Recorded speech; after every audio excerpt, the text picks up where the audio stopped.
What's your name and where you from? All right, I'm Michael C. O'Malley, and I'm from Harwich on Cape Cod. From Fall River, Massachusetts originally. I've been in Boston area for the last 2 years. Quincy, Massachusetts. On the South Shore, living in Dorchester now. I live in Boston. From Quincy. From Somerville, live in Malden now. I'm from Brockton. I'm actually from Worcester, Massachusetts. I moved out here a few years ago. Been homeless ever since. When did, at what age did you start using drugs? 19, I started using heroin. 14 years old. I was 17. And I drank for over 35 years.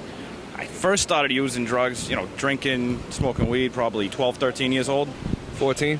What do you see as the biggest obstacle for somebody with a substance abuse issue and getting treatment? Health insurance. Having hard times being placed, either insurance issues, medication issues. Well, I've had to Section 35 myself to MATSE several times. I've been there 7 or 8 times. So that's really the only way into treatment for crack cocaine. It's the funding. Trying to get the funding for these detoxes and so forth. Finding beds, Yeah. It's hard to get in somewhere, It's usually everything's full or whatever. It's hard to get into long-term treatment, and the bed availability these days is just getting less and less, and Mass Health shutting you down after a couple detoxes. It just makes it real tough, Or chronic relapse, it makes it tough. Right now, if it's not, a lot of insurance isn't helping out, but a lot of you see now it's so overloaded. You see a lot of caseworkers that are just there for a paycheck.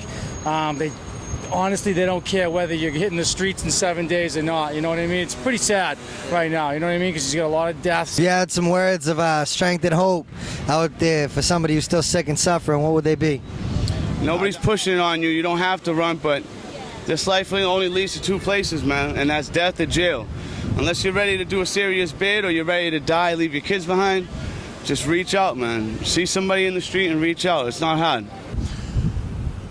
I'm going to tell you what, right now, especially in my own experience, your best bet is to just focus on life, focus on school, focus on work, focus on family, because you'll give all those things away, Wow. Okay. I've been able to taste what sobriety is like, and it's the most beautiful thing. I go to sleep at night, and I don't have to worry about the things that I did today.